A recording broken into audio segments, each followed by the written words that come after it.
I'm the acting manager and the energy manager at the Saugeen Ojibway Nation Environment Office. So I want to say thank you to everyone who has tuned in, and this will be the first in a weekly series of webinars that we'll be hosting, and they'll be every Wednesday at 6 o'clock, unless we hear suggestions from community members that think that a different time or a different day might be better. So the purpose of the weekly webinar is to share information with Saugeen and Nawash, Saugeen Ojibway Nation membership, and also allow the membership to ask questions of the Environment Office. So we're new to using this type of meeting and this type of webinar. So I'll try to explain how to use the interface to talk to us and ask us questions. So there's a chat feature on the GoToMeetings that you're looking at. Sorry, I'm looking at someone else who's showing me a direction. It's on the right. And there's a chat feature on the right. And on that chat is how you can ask questions of us. And as long as we have enough time, we'll answer all the questions that we can. And if we don't have enough time, we'll post answer to those questions on the recorded version of the webinar that we'll post online. And if the person here can't answer the question, we'll make sure we get an answer afterwards. And feel free to type questions at any point during any webinar, and we'll just find the best time to answer them during the webinar. So the webinars are meant to cover a variety of topics, whether it's about the Environment Office files, and I'll talk about which those are. Maybe it's about the Saugeen Ojibway Nation territory. Maybe it's about certain projects or new projects that you've heard about, or any other important issues that you think we may be able to talk about or that you'd like some answers to. So we're not planning for these webinars to be long, but we want them to be short information sessions, or I guess sessions where we can talk to each other and we can address any concerns from the members. So generally we want the webinars to be from 30 minutes to 1 hour, depending on what we're talking about and the level of interest from the membership.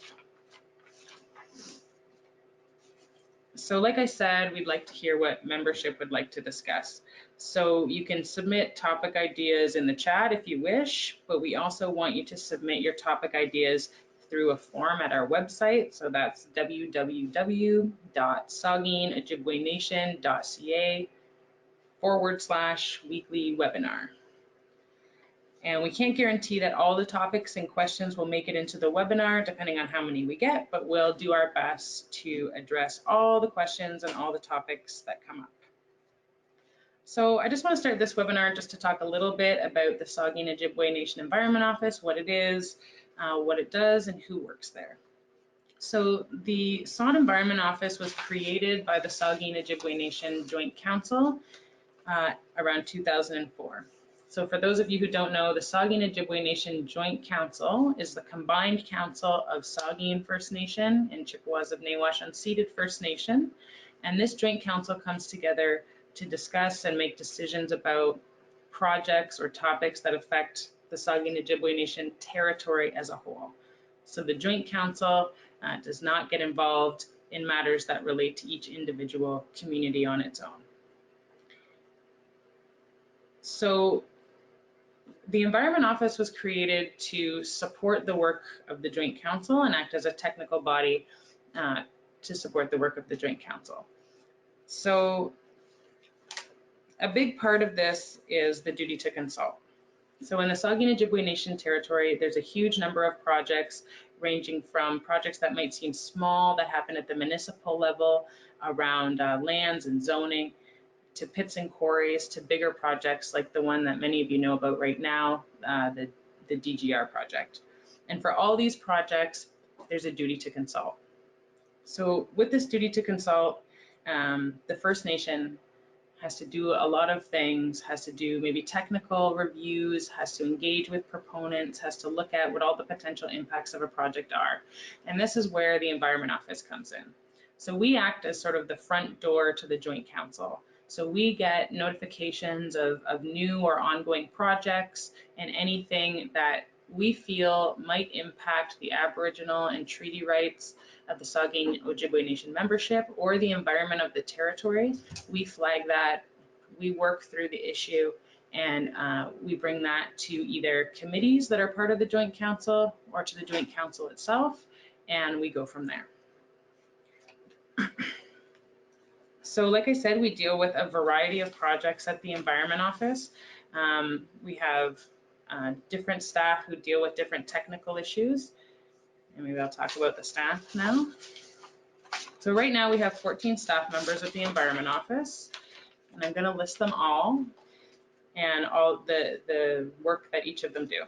So there's myself. Like I said, I'm the acting manager and I'm the energy manager. So that means I'm responsible for coordinating with the Joint Council all the energy files. So that's anything to do with OPG, anything to do with Bruce Power, anything to do with the Nuclear Waste Management Organization or the NWMO, as well as anything to do with renewable energy like wind turbines. My particular background is in fisheries and aquatic ecology, so I also do a lot of work related to the water in the lake. Then we have Doran Ritchie, who's the Resources and Infrastructure Manager. So he works on anything to do with land use, pits and quarries, Parks Canada, anything related to municipal planning, county level planning, as well as archaeology. We have Mike Shigano, he's the Energy Associate, so he works on the same files I mentioned that I work on. We also have Juanita Meekins, who is the Resources and Infrastructure Assistant, and she works with Doran Ritchie on his files. We have Kurt Kibble, who's the Communications Manager, Cindy Ashway, who's our Executive Assistant, Karina Serta, who's the Communications Associate, April Root Thompson, who is the Event Planner, Diana Ross is the Community Engagement Associate, Shanice Johnson is the Youth Engagement Associate, Guywaden Elliott is the Business Development Manager, and we also have the Coastal Waters Monitoring Program, and we have 3 employees of that program, and that is Alicia Jones, who's the Lead Environmental Technician, and Emily Manser and Michelle Desjardins, who are environmental technicians as well. And then we have 2 current vacancies that we're hiring for right now, and that's our community outreach associates. So those are the people, if anyone has had someone come and knock on their door, if you live in the communities, those are the community outreach associates that we're hiring for right now.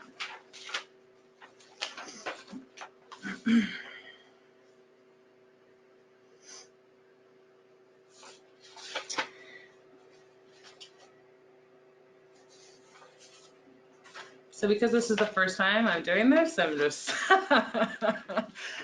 I'm going through this maybe backwards. I might have mixed my papers up a little bit, but anyway.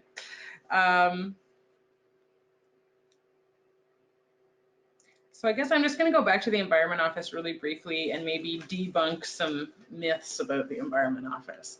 So I know there's a lot of myths about the Environment Office and what we do and who we work for. So like I said, to be very clear, the Environment Office is not independent of the First Nations. We work for both First Nations. We're administered by Nawash. Our office is in Nea-Shiniming, and we kind of operate like a band program. Our finances are administered by both First Nations, and we're under the employment policies of Nawash. So we kind of are like a band program. We're not independent from them in any way. And all of the work that we do is mandated and directed by the Saugeen Ojibway Nation Joint Council, and everything that we do, we go to the Joint Council. We might go with recommendations of what we think the best path forward is, but the Saugeen Joint Council ultimately make the decisions and the directions that we follow. So some of the projects that we're currently working on that a lot of people might be aware of, and I'm just going to give some updates on those, and maybe those are some things people might have questions on. So of course, the #1 thing that everybody hears a lot about is OPG's proposed deep geologic repository for low and intermediate level waste, and the community process that SON has been running to assist the communities, support the communities in making a decision about that project. So you've been hearing a lot about this project this year and the last couple of years, and there'll be new information coming to all community members within the next month, maybe even much sooner than that, in the next couple of weeks. And that information will be on how the community members can use their voice now to make a decision on the DGR. So we'll be getting information to people about that process and about voting in December. And we have said that if we hear the voices of the community members saying they're not ready to vote, we'll listen to that and the leadership will respect that. But we also want to know, if you don't feel ready to vote, what more information do you need, or what kind of forum for engagement do you need, either to engage with the Environment Office, maybe to engage with OPG to ask them about their project, or maybe an engagement forum to actually engage with other community members. So like I said, that information will be distributed to all community members within the next month, but probably in the next couple of weeks.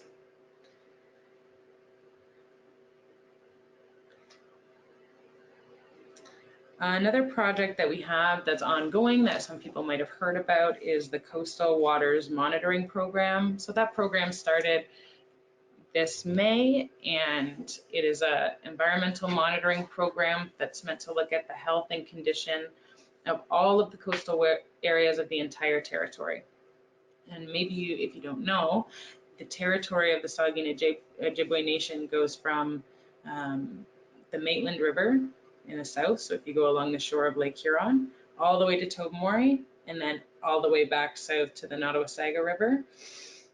So that's the area that the Coastal Waters Monitoring Program covers.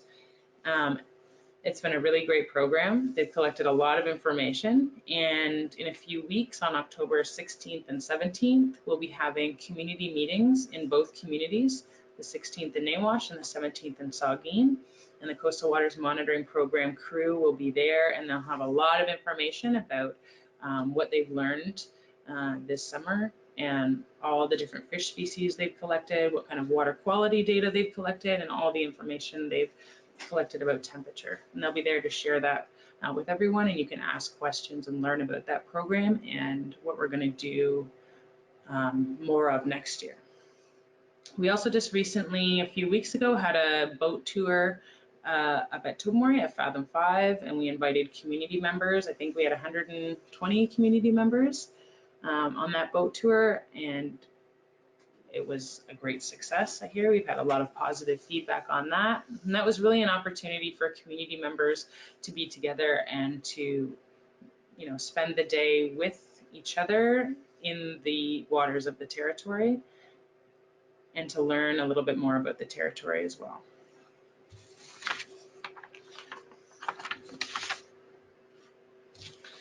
So as part of some other engagement and different engagement that we're doing, we do have some sort of new and fun engagement coming up. Starting in October, other than these weekly webcasts, we're going to have trivia nights, and they'll be alternating weeks in Saugeen and Nawash, starting next week on October 8th. So the trivia will cover things that have to do with Saugeen Ojibway Nation, the territory, the Environment Office, history, and might also have some things to do with projects like the DGR. But they'll also have fun trivia in there as well. So we're going to invite people to come out with their teams. There'll be all sorts of prizes, and then we're going to have a big championship match for the top teams in December. Maybe it'll be Saugeen versus Nawash, maybe not, I don't know. Maybe I shouldn't say that, I don't know. But anyway, so you can visit saugeenojibwaynation.ca/trivia to get more information on that. But I'm also sure we'll be posting lots of information in the communities on our website and sending out information via email and flyers to keep people informed about those trivia nights. We're also starting a geocache activity that covers the Saugeen Peninsula, and there'll be a hashtag for that, hashtag DiscoverSaugeen2019. So this is going to start in October and will run through November, and this is for people to go out and explore the territory, explore the peninsula, and go out with their family and friends, take pictures, post them. And we'll have lots of prizes for people who post pictures of all the locations that they've gone to. And I see here the first prize is a helicopter tour for 3 around the peninsula. And we do have more information on that, saugeenojibwaynation.ca/discoversaugeen2019. So I feel like I rushed through that and I maybe didn't cover some things. And there are other people in this room with me, so I'm going to look at them and say, did I forget something that I should talk about? I think so. I think you got it all. Yeah? Should I say anything more clearly? No? No? Also, this one. Follow us on Facebook. No, actually follow us on Facebook. We do post lots of information on there. Also, I should say that if you're watching this webcast, then you probably are linked to us in some way. But if you don't feel like you're getting information the way that you want to get information, maybe that's on email, maybe you like getting paper mail, maybe you're not getting it, make sure to contact our office, or if you're on the webinar, to write a little note or a little chat and let us know how you'd like to be contacted. If you want to get stuff on email, let us know your email, make sure we have it so we can send things out. I know we've had a few glitches in making sure that we send everything out on email, but we're trying to get better and better at all of the things that we do. So we welcome that constructive feedback. Cool. You just want to take a bite? So there's no questions? There's no questions. Nobody has any questions? See, now I'm loosened up. Yeah. Now I'm loosened up. Yeah. Well, there's no questions right now, but maybe they'll roll in later. Easy crap. So yeah, so people watching this after the fact, I hope that was informative and that I didn't rush through it too fast. If you still do have questions about the Environment Office and what it is and what it's not, or maybe even you have questions about the Saugeen Ojibway Nation Joint Council, just about the structure and the types of projects and decisions that the Joint Council makes and how that works with what the Environment Office does, or maybe you have a specific question or a topic, please feel free to send those. And yeah, you can always visit our website, saugeenojibwaynation.ca, or our Facebook, Saugeen Ojibway Nation, and look out for some of the cool stuff we have coming in the next couple of months. And if that's all, then Bamapi Guabmin. Chimiquetch. Did we get that Chimiquetch in there? We did it.